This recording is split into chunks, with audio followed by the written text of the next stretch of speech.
Friends, welcome to my YouTube channel and this video will focus on bacillinum. Friends, अगर आप मेरे channel पर नए हैं तो मेरे चैनल को सब्सक्राइब करना मत भूलिएगा। बेल नोटिफिकेशन को ऑन कर लीजिए ताकि मेरे न्यू वीडियोस की अपडेट आप तक पहुंचती रहे। तो चलिए शुरू करते हैं। आज हम बात करेंगे बैसिलिनम के बारे में।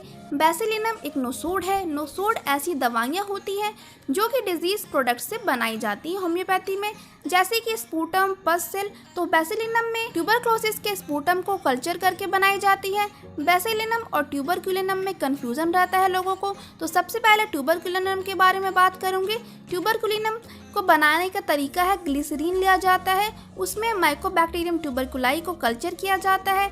मतलब ट्यूबरक्लोसिस के बैक्टीरिया को जब कल्चर हो जाता है देन उसका एक्सट्रैक्ट निकाला जाता है, उसके बाद उसका डाइल्यूशन बना दिया जाता है और उसे 201 ट्यूबरक्युलिनम बोलते हैं।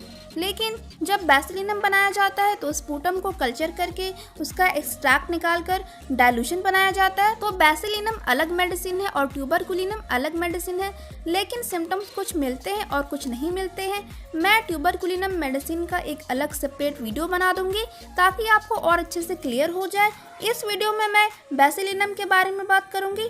सबसे पहले बात करते हैं कि बैसिलिनम हमारी बॉडी में असर कहाँ पे करती है। बैसिलिनम लंग्स में असर करती है और लंग्स में ट्यूबरक्लोसिस को ठीक करने के लिए बहुत ही मददगार मेडिसिन है और ट्यूबरक्लोसिस के बैक्टीरिया को मारती है और जब खांसी होती है आपको उसको भी कम करने में हेल्प करती है।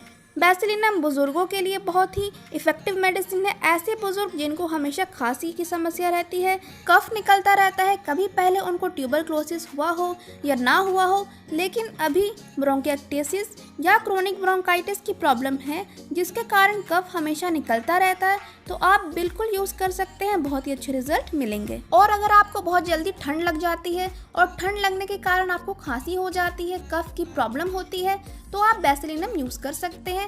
अब बात करते हैं मेंटल सिम्टम्स के बारे में। अगर आप बहुत ज़्यादा चिड़चिड़े हैं और ऐसा होता है अगर आपकी एज ज़्यादा हो गई है, कफ की प्रॉब्लम हमेशा रहती है, तो चिड़चिड़ापन आ जाता है। और अगर इस चिड़चिड़ेपन के कारण सर में दर्द बहुत ज़्यादा रहता है तो बैसिलिनम बहुत ही अच्छी रिजल्ट देती है। सर में दर्द हमेशा बना रहता है और लगे कि सर में किसी ने टाइट बांध दिया हो, ऐसा दर्द होता हो, तो इस मेडिसिन को यूज़ कर सकते हैं। बात करते हैं आई सिम्टम्स के बारे में। अगर आपको एक्जिमा की प्रॉब्लम है और आई लिड में एक्जिमा है तो बहुत ही इफेक्टिव मेडिसिन है। और साथ ही साथ अगर आपको सर में रिंगवॉर्म या फंगल इन्फेक्शन है तो आप बिल्कुल इस मेडिसिन को यूज़ कर सकते हैं। बात करते हैं स्टमक सिम्टम्स की। पेट में lymph node, specially mesenteric lymph node बड़े हुए हैं, इनलार्जमेंट हो गया है जिसके कारण पेट में दर्द हमेशा बना रहता है और ये परेशानी आपको ट्यूबरक्लोसिस की वजह से हो रही है, तो आप बैसिलिनम को यूज़ कर सकते हैं। नाश्ते के बाद आपको लूज मोशन हमेशा होता हो या आपको कॉन्स्टिपेशन है और बिल्कुल भी ठीक नहीं हो रहा हो, बहुत सारी दवाइयाँ लेने के बाद भी बिल्कुल पेट साफ नहीं होता है, तो आप इस मेडिसिन को यूज़ कर सकते हैं। बात करते हैं रेस्पिरेटरी सिम्टम्स के बारे में।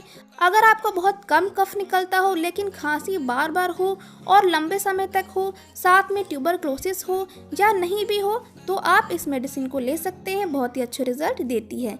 अगर आप बुजुर्ग हैं और आपको क्रोनिक ब्रोंकाइटिस की प्रॉब्लम रहती है, हमेशा कफ बना रहता है, चाहे वो एलर्जिक ब्रोंकाइटिस हो, कफ बनता हो, रात में सांस लेने में दिक्कत हो, दिन में भी ये परेशानी रहती है लेकिन रात में और ज़्यादा बढ़ जाती है, तो बहुत ही इफेक्टिव मेडिसिन है बैसिलिनम। साथ ही अगर आप बहुत ज़्यादा सिगरेट पी रहे हैं तो आपको ट्यूबरक्लोसिस और ब्रोंकाइटिस दो तरह की बीमारी हो सकती है और कैंसर तो होता ही है। तो ब्रोंकाइटिस अगर प्रॉब्लम हो गई है और इसके लिए आप स्पाइरोस्पर्मिया मदर टिंचर साथ में यूज़ कर सकते हैं 20 बूंद आधे कप पानी में दिन में 3 बार। अगर आपकी अस्थमा की प्रॉब्लम रेनी सीजन में बढ़ जाती है, मान लीजिए आप यहाँ हैं और मुंबई गए, वहाँ ह्यूमिडिटी लेवल बहुत ज़्यादा है, तो वहाँ आपकी अस्थमा प्रॉब्लम बढ़ जाती है, तो आप बैसिलिनम बिल्कुल यूज़ कर सकते हैं, बहुत ही अच्छे रिजल्ट देती है। बात करते हैं स्किन सिम्टम्स के बारे में। अगर आपको बार बार रिंगवॉर्म की प्रॉब्लम होती है या टीनिया फंगल इन्फेक्शन की प्रॉब्लम रहती है, तो आप एक बार बैसिलिनम लीजिए और बाकी टीनिया फंगल इन्फेक्शन की मेडिसिन को कंटिन्यू रखिए, रिंगवॉर्म ठीक हो जाएगा। बैसिलिनम के लक्षण रात से लेकर के अर्ली मॉर्निंग तक बहुत ज़्यादा रहते हैं, साथ ही साथ ठंड से लक्षण बढ़ जाते हैं और गर्मी से ये लक्षण कम हो जाते हैं। तो आप इस मेडिसिन को यूज़ कर सकते हैं। पेशेंट को हमेशा कफ निकलता रहता है, खखार हमेशा आती रहती है और बार बार वो निकालता रहता है स्पूटम को, तो ये मेडिसिन बहुत अच्छा काम करती है। बुजुर्गों को स्लीप एपनिया मतलब नींद के दौरान उनको सांस लेने में दिक्कत होती है और उठना पड़ता है, उस केस में भी इस मेडिसिन को ले सकते हैं। दोस्तों, बैसिलिनम रेस्पिरेटरी ट्रैक्ट की बीमारी, chronic asthma, chronic bronchitis, chronic bronchitis, allergic bronchitis और बाकी डिसीज जो आप स्क्रीन पे देख रहे हैं, इन सब में बहुत ही इफेक्टिव रिजल्ट देती है। तो बैसिलिनम को 200 पोटेंसी में हफ्ते में एक बार लेना है। तो जो भी आप मेडिसिन लेते हैं जैसे हिप्पोसल्फ, इपिकॉक या एंटिमटाट, बैसिलिनम को सिर्फ हफ्ते में एक बार ही लेना है 200 पोटेंसी में, 2 बूंद सुबह सुबह डायरेक्टली ऑन टंग। आप हर संडे को लीजिए, बहुत ही इफेक्टिव मेडिसिन है।